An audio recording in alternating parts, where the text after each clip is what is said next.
परिचय। छात्रों, आज हम पारितंत्र के विषय में सीखेंगे। कोई बता सकता है कि पारितंत्र क्या है? हाँ सर, एक निकाय जिसमें जैव घटक तथा अजैव घटक एक इकाई के रूप में सम्मिलित रूप से क्रिया करते हैं। बहुत अच्छे। जैव घटकों से तुम्हारा क्या आशय है? सर, इसमें सभी सजीव चीजें आती हैं। और अजैव घटक क्या होते हैं? इसमें सभी निर्जीव चीजें जैसे कि सूर्य का प्रकाश सम्मिलित है, जो सजीवों की वृद्धि में सहायक है। बहुत अच्छे। इस पाठ में हम पारितंत्र की क्रियाविधि के बारे में सीखेंगे। तो आओ शुरू करें।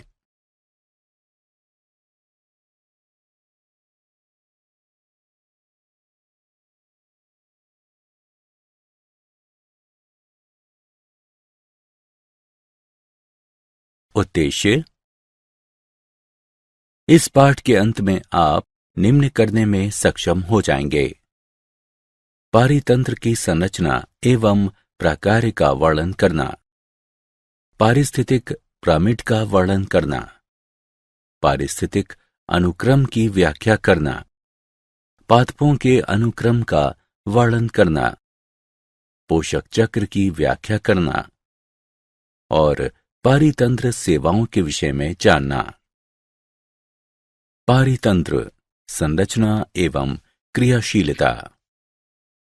पारितंत्र में किसी क्षेत्र के समस्त जैव व अजैव घटक तथा उनकी अन्योन्य क्रियाएं सम्मिलित होती हैं। प्रत्येक पारितंत्र में जीवों का विन्यास एक या अधिक परतें या स्तर बनाता है। प्रत्येक में विशिष्ट प्रकार की प्रजातियों की समष्टियां होती हैं, जो स्तर विन्यास कहलाता है। स्तर विन्यास जल के बड़े निकायों जैसे कि झीलों एवं महासागरों में भी पाया जाता है। इनमें स्तरों का विभेदन प्रकाश की प्रवेश्यता, तापक्रम, घुली ऑक्सीजन की मात्रा इत्यादि के द्वारा होता है। किसी पारितंत्र के मुख्य प्रकार निम्न हैं: उत्पादकता, अपघटन, ऊर्जा प्रवाह, पोषण चक्र।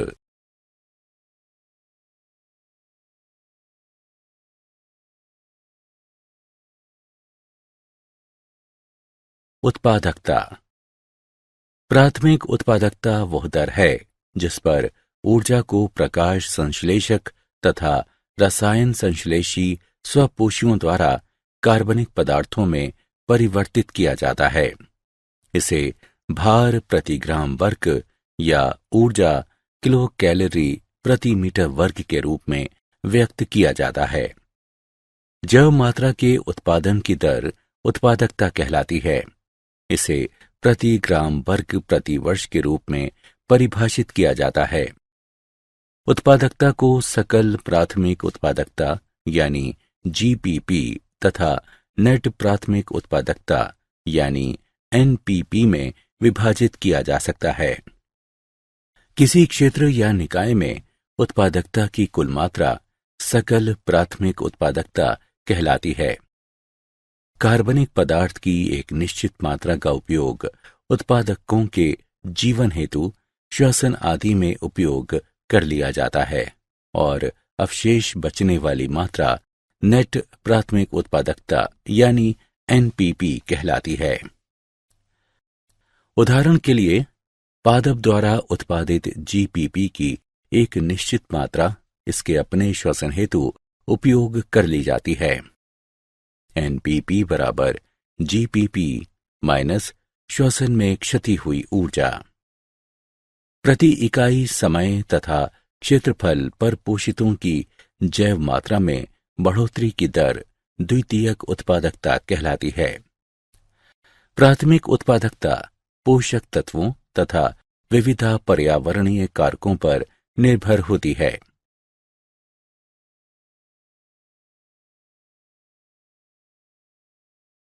अपघटन।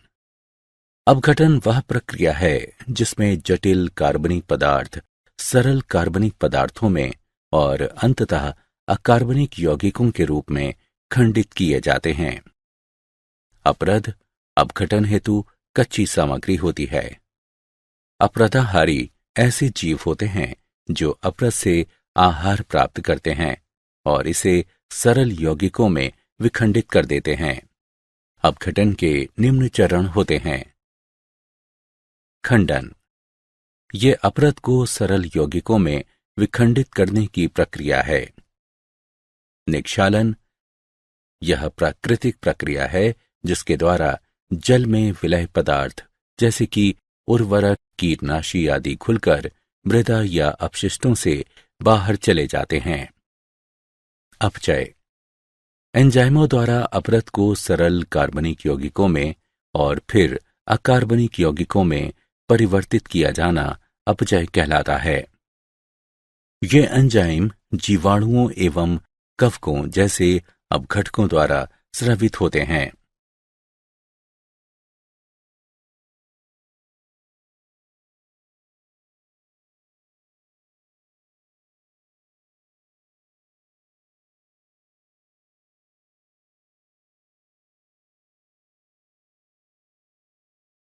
अपघटन के चरण। ह्यूमिफिकेशन, ह्यूमस बनने की प्रक्रिया ह्यूमिफिकेशन कहलाती है। मृत तथा सड़ते जैव पदार्थ को ह्यूमस में विखंडित करने वाले जीवाणुओं से अन्योन्य क्रिया द्वारा मृदा में ह्यूमस बनता है। निर्मित होने वाला ह्यूमस अपघटन की दर को कम कर देता है। खनिजीकरण, ये वह प्रक्रिया है जिसमें कुछ सूक्ष्म जीवों द्वारा ह्यूमस का पुनः खंडन किया जाता है और अकार्बनिक पोषक तत्व मुक्त किए जाते हैं।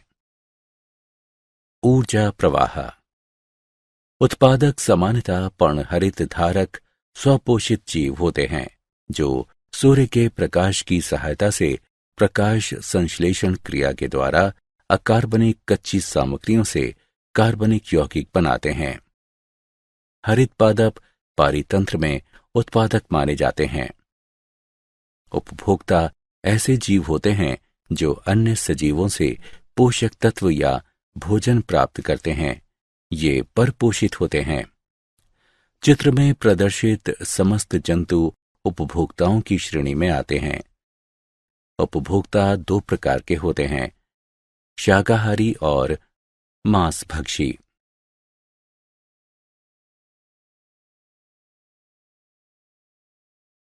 शाकाहारी, शाकाहारी शाकाहारी पादपों से सीधे अपना आहार प्राप्त करते हैं। ये प्राथमिक उपभोक्ता भी कहलाते हैं। उदाहरण के लिए शलभ, हिरन इत्यादि स्थलीय पारितंत्र के कुछ शाकाहारी हैं।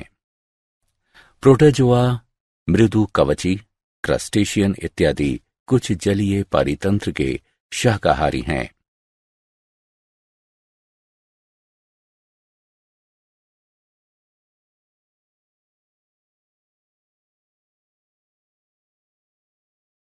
मांसाहारी, मांसभक्षी मांसभक्षी ऐसे जंतु होते हैं जो अन्य जंतुओं का आहार या शिकार करते हैं। शाकाहारियों से आहार प्राप्त करने वाले मांसभक्षी प्राथमिक मांसभक्षी या द्वितीयक उपभोक्ता कहलाते हैं, जैसे कि मेंढक, पक्षी, लोमड़ी, बिल्ली इत्यादि।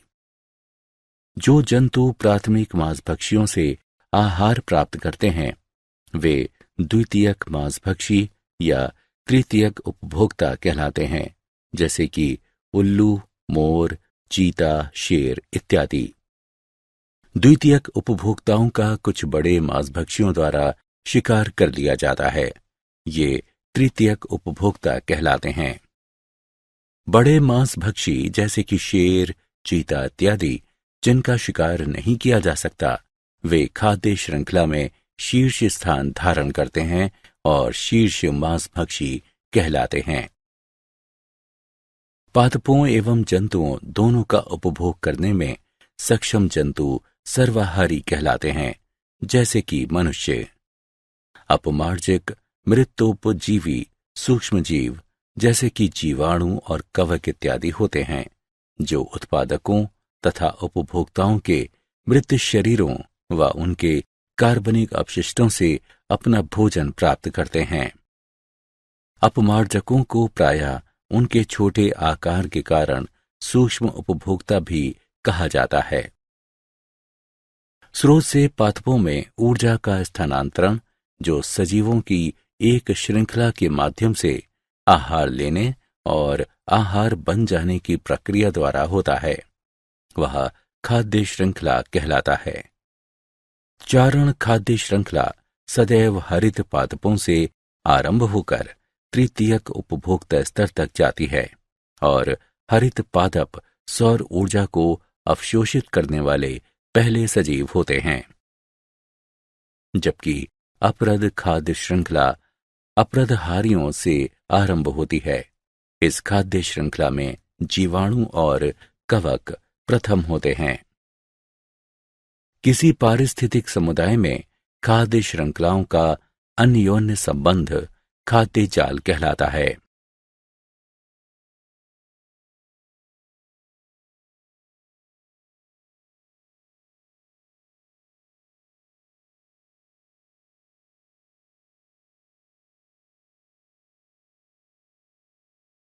ऊर्जा प्रवाह। पोषी स्तर। खाद्य श्रृंखला में अपने आहार संबंधों के अनुसार जीव एक स्थान ग्रहण करते हैं जो उनका पोषी स्तर कहलाता है। सूर्य तथा पोषक तत्वों से ऊर्जा उत्पन्न करने वाले पादप प्रथम पोषी स्तर पर होते हैं। इसके पश्चात पादप खाने वाले शाकाहारी द्वितीय पोषी स्तर पर आते हैं। तीसरे स्तर पर प्राथमिक मांसभक्षी आते हैं क्योंकि वे शाकाहारियों को खाते हैं। चौथे स्तर पर द्वितीयक मांसभक्षी आते हैं क्योंकि वे प्राथमिक मांसभक्षियों को खाते हैं। विभिन्न पोषी स्तरों में किसी दिए गए समय पर उपस्थित सजीव सामग्री की मात्रा स्थित शस्य कहलाती है। उत्तरवर्ती पोषी स्तरों के साथ ऊर्जा प्रवाह की मात्रा घटती जाती है। उत्पादक सूर्य की ऊर्जा का केवल एक छोटा सा अंश आबद्ध करते हैं और शेष अप्रयुक्त ऊर्जा प्रायः ऊष्मा के रूप में विसरित हो जाती है। उत्पादकों के सकल उत्पादन या सकल प्राथमिक उत्पादन यानी जीपीपी में आबद्ध ऊर्जा का भाग उनकी स्थित शस्य श्वसन के रखरखाव के लिए और शाकाहारियों को भोजन उपलब्ध कराने के लिए किया जाता है। अप्रयुक्त नेट प्राथमिक उत्पादन एनपीपी अंततः अपरद में परिवर्तित हो जाता है, जो अपमार्जकों के लिए ऊर्जा स्रोत का कार्य करता है। शाकाहारी मांसाहारियों को ऊर्जा प्रदान करते हैं और अप्रयुक्त ऊर्जा अपमार्जकों को प्रेषित हो जाती है।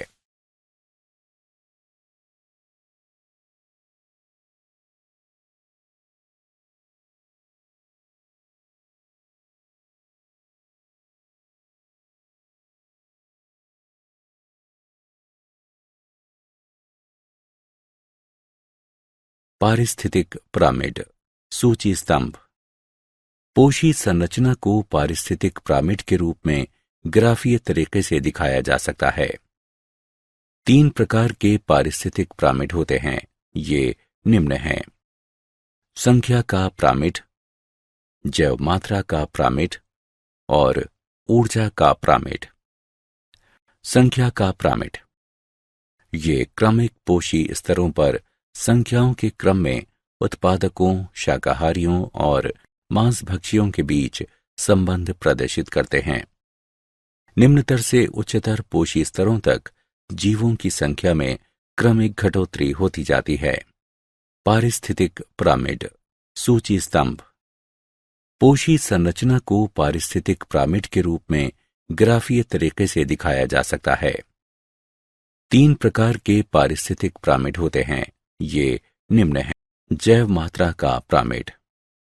जैव मात्रा का पिरामिड ये प्रत्येक पोषी स्तर पर जैव मात्रा की सापेक्षिक मात्राएं दर्शाने वाला ग्राफीय निरूपण होता है। इसमें सजीवों को प्रत्येक आहार स्तर से एकत्रित किया, सुखाया जाता है और फिर भरमापन किया जाता है। ये शुष्क भार सजीवों में कार्बनिक पदार्थों की मात्रा दर्शाता है।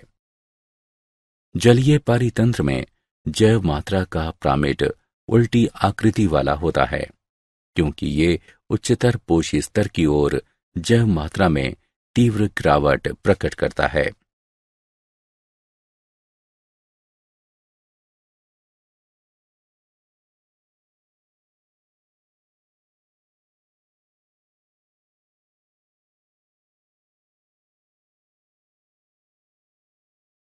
ऊर्जा का प्रामिड। ऊर्जा का प्रामिड। ऊर्जा प्रामिड कभी उल्टे नहीं होते। ये प्रामिड एक पोषी स्तर से ऊपर के पोषी स्तर में ऊर्जा का स्थानांतरण दर्शाते हैं और स्पष्ट रूप से इंगित करते हैं कि उच्चतर पोषी स्तरों के लिए उपलब्ध ऊर्जा की मात्रा निम्नतर स्तरों के लिए उपलब्ध ऊर्जा से उल्लेखनीय रूप से कम होती है।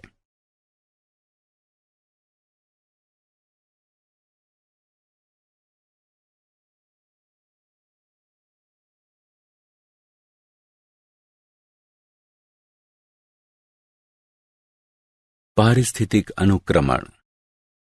किसी पारितंत्र में किसी बाहुल्य प्रकार की स्पीशीज या समुदाय का अन्य द्वारा क्रमिक प्रतिस्थापन, जिसके फलस्वरूप एक स्थायी चरम समुदाय विकसित हो जाता है, पारिस्थितिक अनुक्रमण कहलाता है।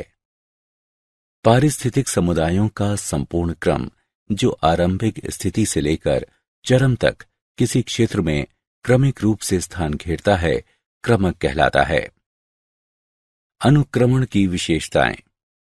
ये अस्थायी जैव समुदाय से स्थायी जैव समुदाय की ओर प्रगति करने, अर्थात पर्यावरण से पूर्ण समायोजन करने की परिवर्तित रखता है। इसके क्रमक स्तर इतने नियमित व निर्देशित होते हैं कि पारिस्थितिकविद प्रायः भावी समुदायों के क्रम का पूर्व अनुमान कर सकते हैं। क्रमिक क्रमक स्तरों में स्पीशीज की विविधता, कुल जैव मात्रा, विशेष विशिष्टीकरण तथा मृदा में ह्यूमस मात्रा में वृद्धि की प्रवृत्ति होती है। इसमें सरल खाद्य श्रृंखलाओं से जटिल खाद्य जालों की ओर प्रगति की प्रवृत्ति होती है। वास स्थलों में जलीय या शुष्क दशाओं से समाद्र शुष्क मैसिक दशाओं में परिवर्तित होने की प्रवृत्ति होती है। पादपों एवं जंतु समुदायों का अनुक्रमण समानांतर चलता है, हालांकि पादप अनुक्रमण आसानी से दृश्यमान होता है।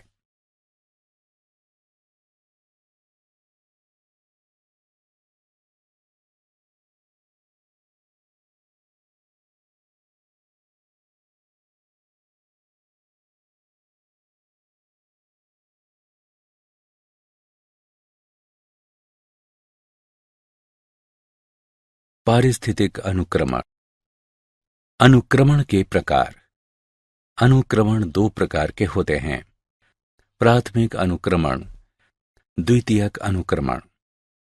प्राथमिक अनुक्रमण ये ऐसा जैव अनुक्रमण है जो नग्न चट्टानों, लावा निक्षेप, रेत के टिब्बों, समुद्र से निकले नए द्वीपों या नवविकसित झील या तालाब आदि जैसे उपस्तर में विकसित होता है। ऐसा उपस्तर प्रथम जीवन या प्रोगामी समुदाय के प्रति विरोधी होता है। ऐसी परिस्थितियों में केवल कुछ सरल तथा कठोर जीव ही जीवित रह पाते हैं। प्राथमिक अनुक्रमण के अनुक्रमण स्तरों का क्रम प्राथमिक क्रम कहलाता है। हिमनदीय निवर्तन के पश्चात प्राथमिक अनुक्रमण होता है।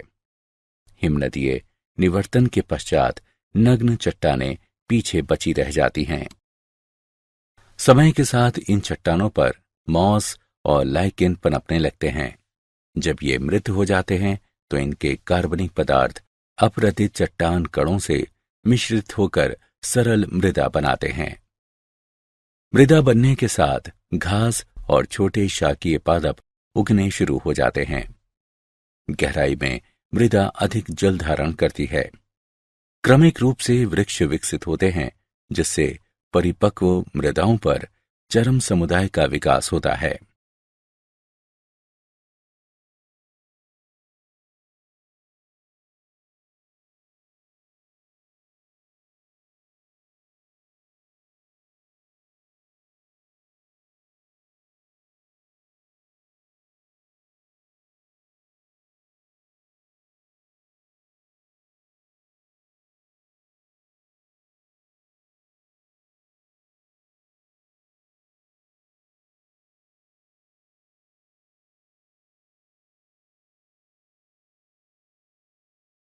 पारिस्थितिक अनुक्रमण। द्वितीयक अनुक्रमण ये एक जैव अनुक्रमण होता है जो ऐसे क्षेत्र में होता है जो पूर्व प्रचलित जैव समुदायों के आग, सूखे, भूस्खलन, भूकंप इत्यादि के कारण नष्ट हो जाने के उपरांत रिक्त हो जाता है और जहां कुछ मात्रा में सूक्ष्म जीव व पर्याप्त मात्रा में कार्बनिक पदार्थ बच जाते हैं। अवशिष्ट प्रजातियां उस क्षेत्र में घुसने वाली कुछ नई प्रजातियों के साथ मिलकर एक नए समुदाय को उत्पन्न करती हैं। समुदाय में क्रमक परिवर्तन होते हैं और अंततः एक जलवायविक चरम समुदाय का उदय होता है। द्वितीयक अनुक्रमण स्तरों का क्रम द्वितीयक अनुक्रमण कहलाता है। पादपों का अनुक्रमण। पादपों में अनुक्रमण के 7 स्तर होते हैं। प्लवक स्तर। प्लवकों के बीजाणु वायु या जंतुओं के माध्यम से नवनिर्मित जल निकाय तक पहुंच जाते हैं। प्लवक स्तर में मुख्यतः सूक्ष्म स्वपोषी सजीव जैसे कि हरित, फ्लैकलेट्स, डायटम्स और क्यानोबैक्टीरिया आते हैं। ये फाइटोप्लैंक्टन यानी पादप प्लवक कहलाते हैं।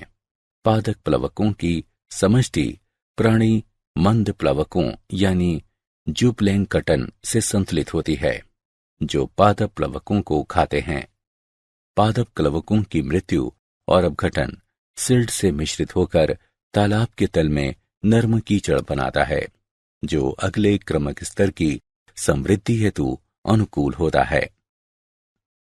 जड़ युक्त निमग्न यानी जड़ीय जलोद्भिद स्तर। कार्बनिक पदार्थ से मिश्रित नर्म कीचड़ निमग्न पादपों जैसे कि पोटेमोगेटन, हाइड्रिला, वेलिसनेरिया, यूट्रिक्युलेरिया, जेनिचेलिया इत्यादि की समृद्धि के अनुकूल होता है। इनकी जड़ें कीचड़ में होती हैं और पानी से भरी रहती हैं। पादपों के आसपास सिल्ट और रेत का संचय जल निकाय को उथला बनाता है। निमग्न पादपों की मृत्यु और अपक्षय नवनिर्मित मृदा को ह्यूमस से समृद्ध करता है। इससे यह क्षेत्र निमग्न पादपों के लिए कम उपयुक्त हो जाता है और अगले क्रमक स्तर के लिए अधिक उपयुक्त हो जाता है। प्लावी स्तर यानी प्रातृण। क्षेत्र में तैरते स्थिरक पादपों जैसे कि निम्फिया, नेलुम्बो इत्यादि की प्रजातियां घुस आती हैं। ये पादप जल को खनिज एवं कार्बनिक पदार्थों से समृद्ध कर देते हैं।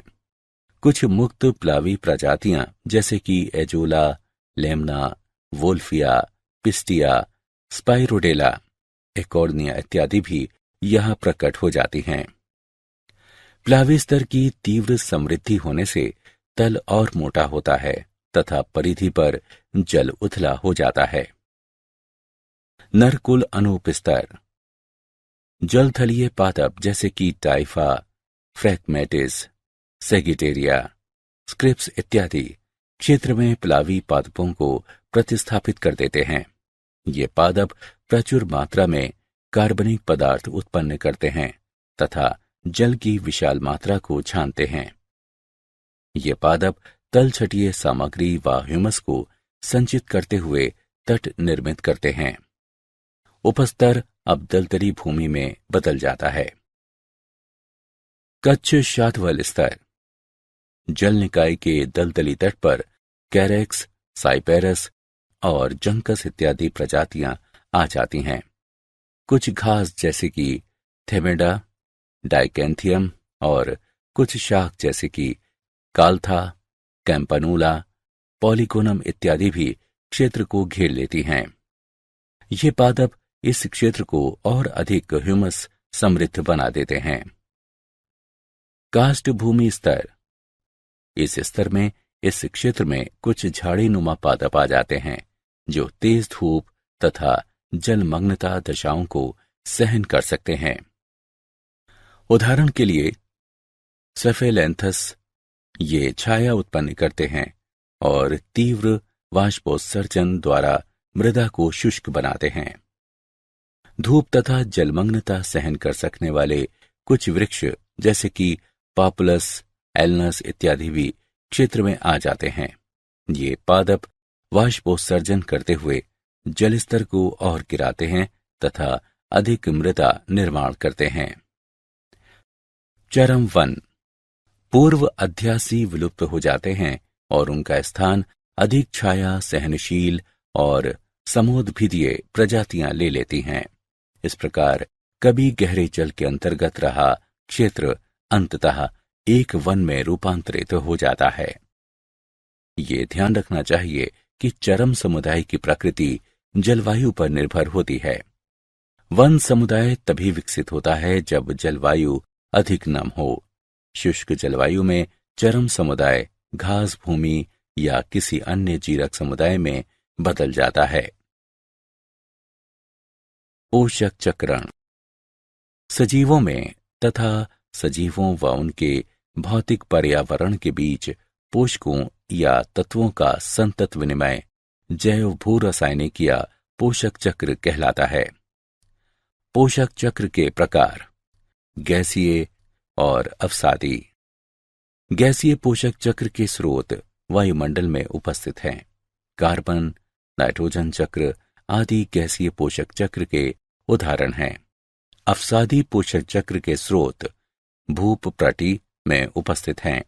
फास्फोरस, पोटेशियम चक्र आदि अवसादी पोषक चक्र के उदाहरण हैं।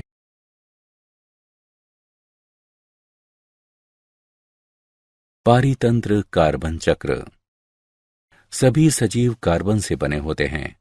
कार्बन महासागरों, वायु और चट्टानों में भी पाया जाता है। वायुमंडल में कार्बन, कार्बन डाइऑक्साइड गैस में ऑक्सीजन से जुड़ा रहता है। पादप कार्बन डाइऑक्साइड तथा सूर्य के प्रकाश का उपयोग करके अपना भोजन बनाते हैं और वृद्धि करते हैं। समय के साथ पादपों की मृत्यु हो जाती है और वे भूमि के अंदर दब जाते हैं, जो लाखों वर्षों का समय बीतने के साथ कार्बन से बने जीवाश्म ईंधनों जैसे कि कोयले और तेल में बदल जाते हैं। जब मनुष्य जीवाश्म ईंधन जलाते हैं तो अधिकांश कार्बन कार्बन डाइऑक्साइड के रूप में तीव्रता से वायुमंडल में प्रवेश कर जाता है। कार्बन डाइऑक्साइड एक हरित गृह गैस है और वायुमंडल में ऊष्मा आबद्ध कर लेती है। इसके तथा अन्य हरित गृह गैसों के बिना पृथ्वी एक जमा हुआ जगत बन जाएगी। लेकिन मनुष्यों ने इतना अधिक ईंधन जलाया है कि अब वायु में कार्बन डाइऑक्साइड की मात्रा उससे 30% अधिक है जितनी ये 150 वर्ष पहले थी। इससे पृथ्वी दिनों दिन गर्म होती जा रही है।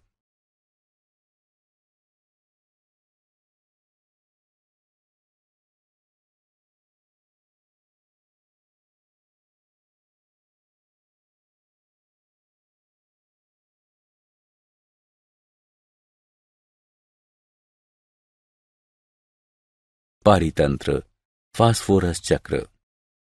फास्फोरस चक्र एक अवसादी चक्र है। वायुमंडल फास्फोरस का भंडार नहीं है। न ही सूक्ष्म जीव फास्फोरस को नाइट्रोजन की तरह स्थिर करते हैं। जैवमंडल में फास्फोरस का लगभग समस्त भाग पादपों की जड़ों द्वारा मृदा से अवशोषित किए जाने के माध्यम से पहुंचता है।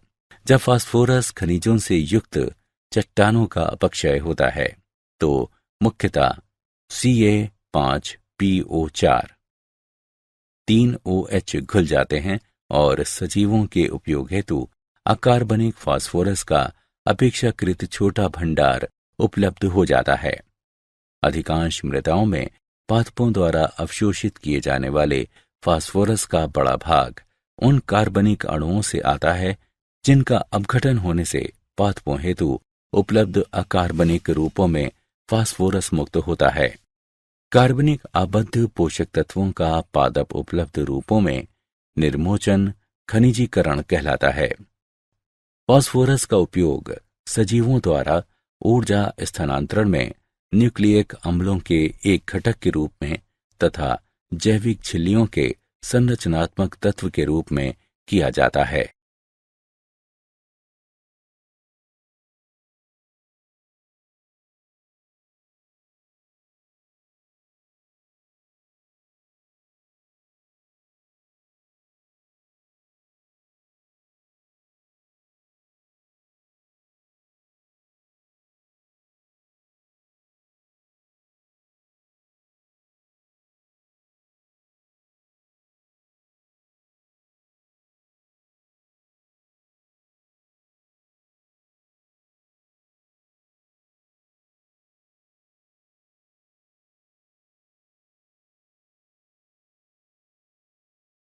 पारितंत्र सेवाएं।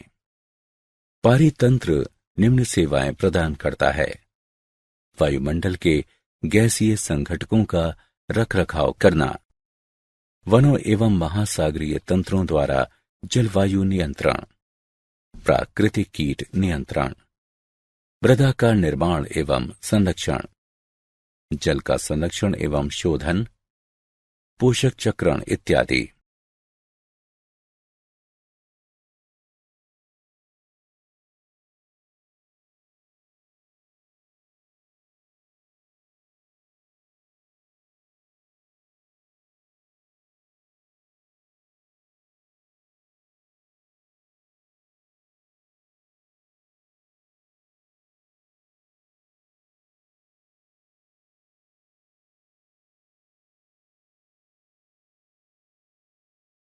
क्या आप जानते हैं 1935 में आर्थर ट्रांसले नामक अंग्रेज पारिस्थितिकविद ने पारितंत्र शब्द प्रस्तुत किया। कुछ पोषक तत्वों तथा धूप का प्रबंध करके उष्ण कटिबंधीय फलों वाले पौधों को घरों के अंदर उगाया जाना संभव है। पूरी पृथ्वी पर निर्वनीकरण जलवायु परिवर्तन का सबसे बड़ा कारण है।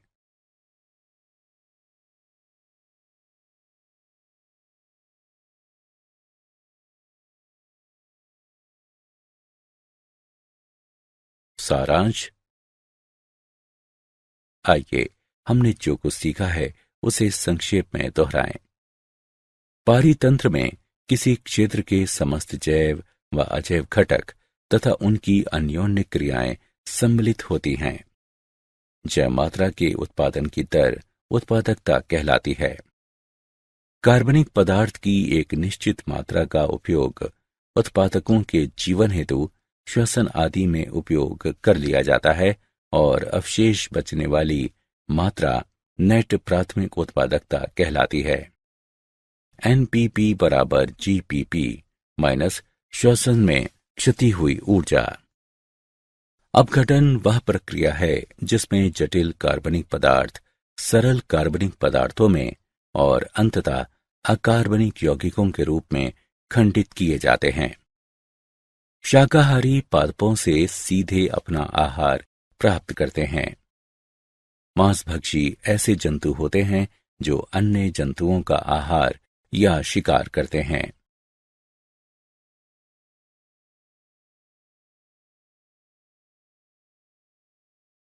पादपों एवं जंतुओं दोनों का उपभोग करने में सक्षम जंतु सर्वाहारी कहलाते हैं, जैसे कि मनुष्य। स्रोत से पादपों में ऊर्जा का स्थानांतरण जो सजीवों की एक श्रृंखला के माध्यम से आहार लेने और आहार बन जाने की प्रक्रिया द्वारा होता है, वह खाद्य श्रृंखला कहलाता है। किसी पारिस्थितिक समुदाय में खाद्य श्रृंखलाओं का अन्योन्य संबंध खाद्य जाल कहलाता है। खाद्य श्रृंखला में अपने आहार संबंधों के अनुसार जीव एक स्थान से ग्रहण करते हैं जो उनका पोषी स्तर कहलाता है। पोषी संरचना को पारिस्थितिक पिरामिड के रूप में ग्राफीय तरीके से दिखाया जा सकता है। किसी पारितंत्र में किसी बाहुल्य प्रकार की स्पीशीज या समुदाय का अन्य द्वारा क्रमिक प्रतिस्थापन, जिसके फलस्वरूप एक स्थायी चरम समुदाय विकसित हो जाता है, पारिस्थितिक अनुक्रमण कहलाता है। पादपों में अनुक्रमण के 7 स्तर होते हैं: प्लवक स्तर, जड़युक्त निमग्न, जड़ीय जलोद्भिद स्तर, प्लावी प्रातरण स्तर, नरकुल अनूप स्तर, कच्चे शातवल स्तर और काष्ठभूमि स्तर। चरम वन कार्बन चक्र में वायुमंडल या जलमंडल भंडार होता है। फास्फोरस चक्र में स्थल मंडल भंडार होता है।